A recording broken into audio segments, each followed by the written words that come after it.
In Africa, if you see a head of corruption who is appointed for 5 years and he serves for 5 years, he is not fighting corruption at all.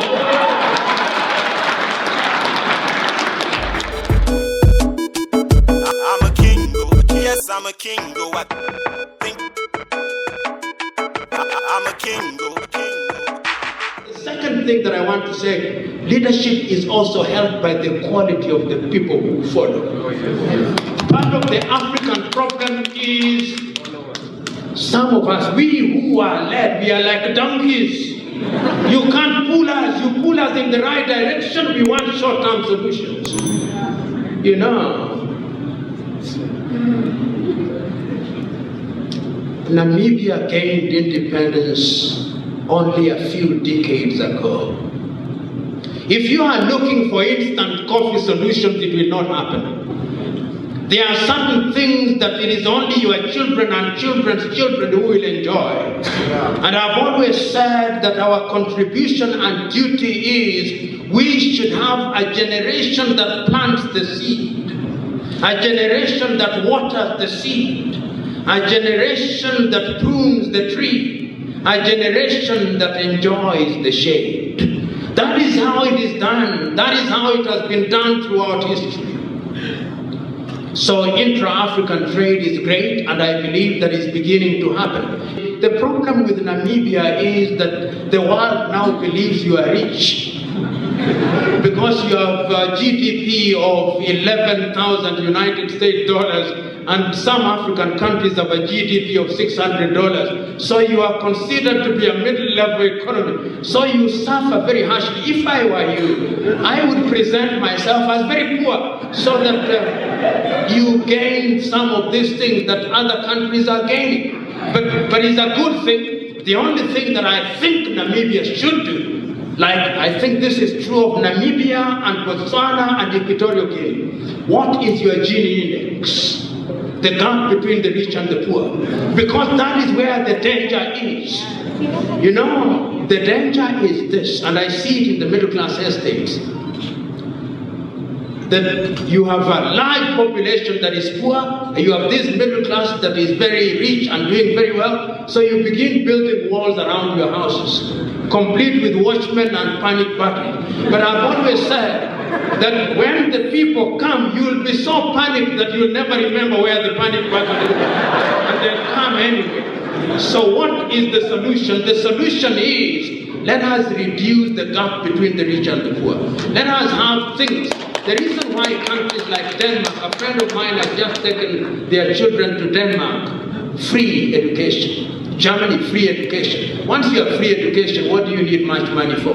Once you have free medical health, what do you need much money for? Once you have a good pension scheme, what do you need much money for? Once you can afford a holiday once in a year, what do you need much money for? Once you have subsidized car loans, what do you need money for?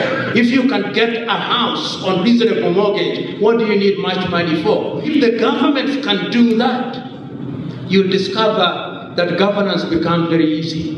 And we have a duty in our institutions of higher learning to also create a generation of Africans and Namibians who are not looking for employment, they are creating employment. And it can be done. Let us create employment.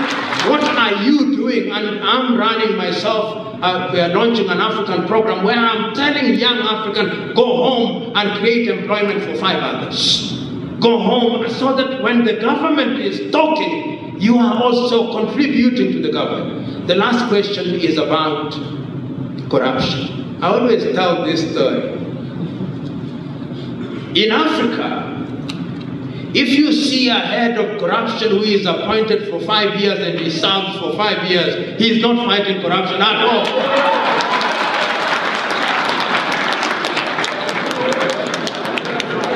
Experience has shown that when you are the head of an anti-corruption and you are in a government that is not interested in fighting corruption, if you serve for 1 year, say hallelujah.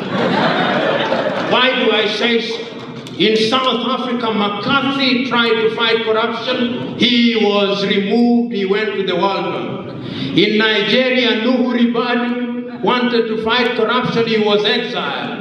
In Malawi, the same thing. In the Democratic Republic of Congo, the same thing. And I always remember this personal story. One day, I'm sitting in my office, and we have conducted investigations. President Kibaki was the president. And on my desk are 6 files of 6 cabinet ministers that we want to take to court. And on the other side, 48 heads of parastatals. And my officers tell me, you know, when you do this to a government, it can be destabilizing. So wisdom demands that you inform the president. And I book an appointment to see the head of state. And to his credit, he gives me, we had a government of national unity at that time.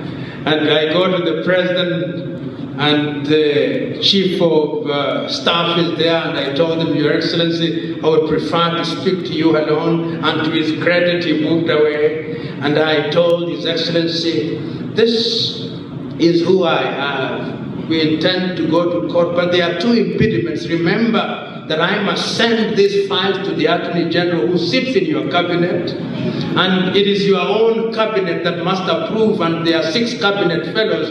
I'm now, in a manner of speaking, Your Excellency, telling the hyenas to hang themselves. And with the help of hindsight, I ought to have used a kinder language.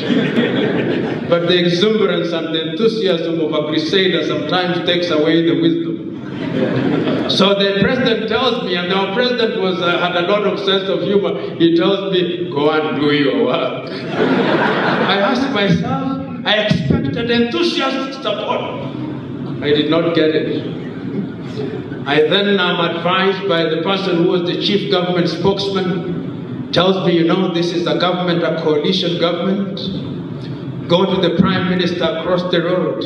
And I walk to the prime minister who comes from my ethnic group, and I begin to speak in English, and he turns me back into my mother tongue. And this is what he asks me: how many people from my side of the coalition?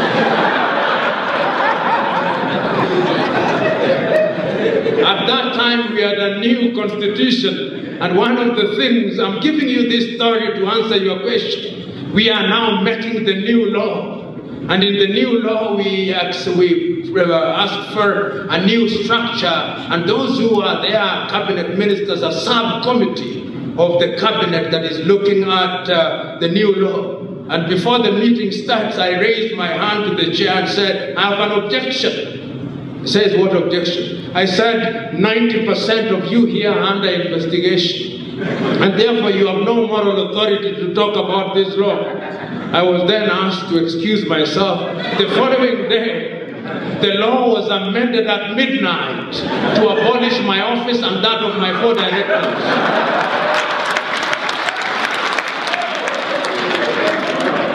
So, that tells you that when you fight corruption, and since then, of course, I've enthusiastically talked about and against corruption. But there are African countries where anti-corruption authorities are working. But I know as a fact that in Tanzania they are working. I know as a fact that in Botswana is working. I know as a fact that in Mauritius it is working. I know as a fact that in Nigeria it is beginning to work. I know as a fact that in Rwanda it is working. In other words, I'm saying, the magic bullet is political will. And in this regard, let me tell you, wherever in the world, the institution of the president, that is where the tone is set. Once it is known, as Nyerere said, that the State House is a holy place, and there is a high priest there who brooks no nonsense, everybody will fall into line. Everybody. Saying this out of experience, because corruption is pernicious. Corruption is dangerous. If you see people dying in hospitals, those who have engaged in corruption are the murderers. If you see children not going to school, those who are engaged as ministers of education are the ones who are responsible. Corruption is what continues to undermine Africa, and we should not joke with it. We should not joke with it. Those are my answers. And let me tell you one thing. I've always said that if you want to fight corruption in Africa, you must be prepared to die. You must be prepared. If you are not suicidal, don't choose to be an anti-corruption. That is my answer.